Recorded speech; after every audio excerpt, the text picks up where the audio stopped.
안녕하세요 여러분, 선천병원입니다. 오늘은 그 오십견 동결근에 대해서 알아보도록 하겠습니다. 먼저 오십견 영어로는 좀 복잡하죠.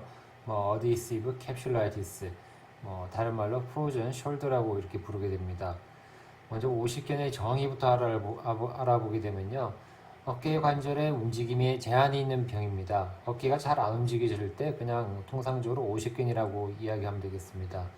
왜냐하면 나이가 50대가 되면은 생각지도 모르게 어깨가 아프기 때문에 그냥 50대에 생긴다고 해서 오십견이라고 통상적으로 정의를 했고요. 사실은 정확하게 알아보면 이런 어깨 관절의 움직임이 제한이 정의가 되겠습니다. 또 외상 후 발생하는 운동 장애가 생기겠죠. 그리고 또 다른 질환에 의해서 발생되는 운동 장애, 회전근이라든지 다른 염증 조직으로 인해서 운동 장애가 생기게 됩니다. 오십견의 다른 말로는 동결근이라고 하죠. 동결근, 프로즌 숄더, 그리고 유착성 관절 양념이라고 합니다. 앞에 나왔던 어디시브 캡슐라이티스 병이 되겠죠. 그래서 이런 것들을 모든 것을 포함하는 광범위한 질환이 오십견의 정의가 되겠습니다. 그래서 오십견은 아직까지 논란거리가 되고 있습니다. 수수께끼의 질환이라고 하죠. 모두 논란이 있다고 그래요. 자연 경과라든지 치료 방법이라든지 아직까지 여러 가지 변화가 많기 때문에 논란의 거리가 되는 수수께끼의 질환이다. 그래서 큰 문제 없이 발생하는 오십견은요, 2년 안에 증상이 많이 호전된다고 합니다. 하지만 또 50에서 60%에서는 관절 운동에 제한이 남는다고 하는데요. 그래서 보존적 치료라는 것이 치료하지 않는다는 거죠. 가만히 놔두면 아무것도 하지 않는다라는 것이 되면 안 된다는 거. 그래서 보존적 치료라는 것은 통증이 좋아질 때까지 어느 정도의 치료를 해주라는 것이 보존적 치료지, 가만히 있는 것이 아니라, 방치하는 것이 아니라는 것을 알고 계셔야 되겠습니다. 사진을 보시면요, 이게 왼쪽은 정상적인 사진이죠. 오른쪽을 보면 이렇게 프로전, 이렇게 빨갛게 그냥 달아오르면서 상당히 아프게 보이겠죠. 그래서 관절 간격을 보면은 이게 오른쪽이죠. 이렇게 관절 간격이 상당히 넓습니다. 밑에 특히 여기가. 근데 염증이 생겨서 오십견이 생기게 되면 이렇게 좁아지게 되죠.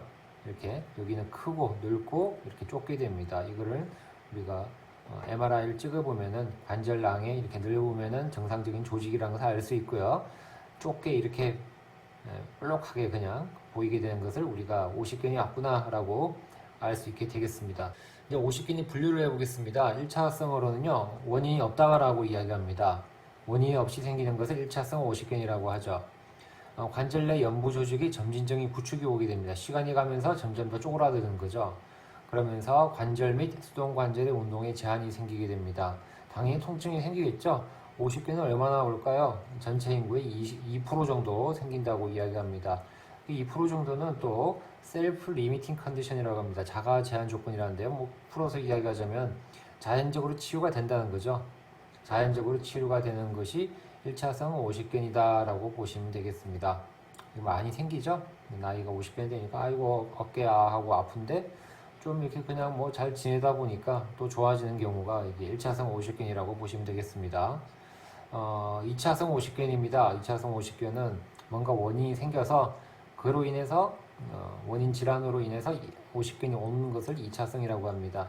먼저 외상이죠. 다치는 거죠. 넘어지거나 어깨를 많이 쓰거나 운동하다가 생기는 거죠. 그리고 다른 수술을 하고 난 다음에 또 오기도 합니다.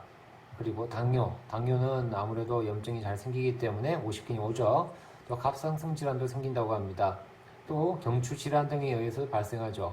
목이 너무 아픈데요. 목 디스크가 있으면서 견갑골까지 쭉 아프면서 급기야는 50견을 이어지는 목 디스크로 인해서도 50견이 오기 때문에 이런 경우는 우리가 상당히 치료하기가 힘듭니다.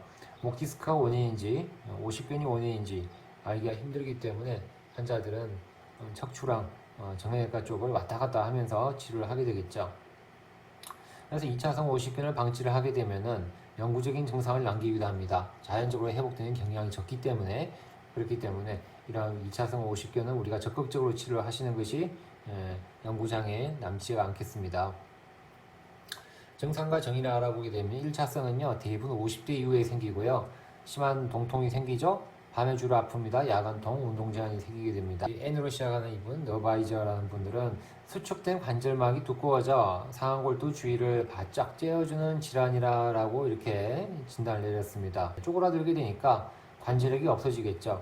그래서 관절막 활액막 하층에 만성염증이 생기는 질환이다라고 이분이 정의를 내리셨습니다. 그래서 기준을 좀 보죠. 처음에는 뇌회전이 제한이 됩니다. 뇌회전. 그 다음에는 굴곡 및 외회전의 제한이 생기게 됩니다. 자세히 좀 알아보면요. 뇌회전은 손을 뒤로 해서요. 열중시합 자세까지가 올라오게 되면 우리가 요추까지 올라온다고 이야기하고요. 그 밑에까지밖에 안 올라오는 것을 천골까지 올라올 때 뇌회전에 제한이 생긴다라고 해서 50개의 진단 기준이 들어갑니다. 뇌회전했을 때, 손을 뒤로 했을 때, 엄지손가락이 천골까지밖에 안 올 때, 이 자세 할 때는요, 어깨를 똑바로 펴셔야 됩니다. 어깨를 똑바로 펴고 척추 똑바로 펴고 했을 때, 그때 손가락이 어디까지 올라온지를 정확하게 체크하는 것이 중요합니다. 외회전, 손을 팔꿈치를 트렁크, 몸통에 붙이고 가슴에 붙이고 손목을 오른쪽으로 왼쪽으로 했을 때 외회전이 어느 정도까지 양측이랑 비교했을 때 감소가 되는지를 확인해 보시는 게 좋겠습니다. 그리고 외전이죠. 90도 이하. 정확한 의견 일치는 아직도 없지만 보통 뭐 이런 것이 진단이 아닌가라고 이야기를 했고요. 브리슬린이라는 분은 또 외전이 10도 미만이라고 합니다. 팔꿈치를 사이드암이죠. 붙였을 때 10도 미만. 그리고 외전 30도 미만, 외전은 90도. 전방구상 100도 미만이라고 했습니다. 또 HSU라는 분도 또 이렇게 했습니다. 외전 25도, 내회전은 천골 아래다. 외전 90도, 굴곡 90도. 뭐 대부분 비슷하죠. 외전과 전방구상 등등은 굴곡 등은 다 90도 정도를 하고요. 외회전, 내회전은 좀 차이는 있지만 보통 10도에서 30도 사이, 10도에서 30도 사이라고 이렇게 이야기를 하고 있죠. 타우로라는 불은 건척 대비 총 수동적 관절 운동의 결손으로 진단을 하고요. 결손의 범위에 따라 그룹으로 등급을 나누기도 하셨습니다. 병리 조직학적 특성을 알아보게 되면요. 감소된 관절낭의 크기가 보이고요. 겨드랑 오목부의 소실 감소입니다. 액실러리 리세스, 이게 줄어든다는 거죠. 아까 전에 처음에 사진 보여주셨던 이 사진이죠. 여기가 이렇게 넓어야 되는데요. 여기가 좁아지는 거, 이거를 우리가 이렇게 부르게 됩니다. 겨드랑 오목부의 소실 감소, 액실러리 리세스가 줄어드는 거다. 이건 MRI 찍어보면 잘 보입니다. 견갑 하근에 점액낭의 소실이 생기기도 하죠. 만성염증으로 관절낭이 섬유화가 생기기 때문이죠. 또 세포 전달인자 사이토카인이라고 하는 증가가 됩니다. 그리고 오구 상완인대, 이거 중요한데요. 오구 상완인대는 코라코 휴머럴 리가멘트라는데요. 오구 돌기부터 상완까지 이어지는 인대가 있는데 이것이 수축되는 것을 병리 조직학적 특징이라고 보면 되겠습니다. 50개의 조직 가장 중요한 특징들 몇 가지 더 알아봅니다. 전상방 관절막의 구축입니다. 50견이 가장 생기는 부위가 앞쪽과 위쪽이라는 거죠. 가장 아픈 데가 어깨가 어디가 아파요? 물어보면 앞에가 아파요, 위가 아파요 합니다. 그러니까 앞쪽이랑 위쪽이 아플 때 50견의 증상이다라고 구축이다라고 보시면 되겠습니다. 주변에 활막의 변화가 생기게 되겠죠. 오구 상완인대에 그 쪼그라드는 구축이 생기게 되니까 관절 운동에 제한이 유발됩니다.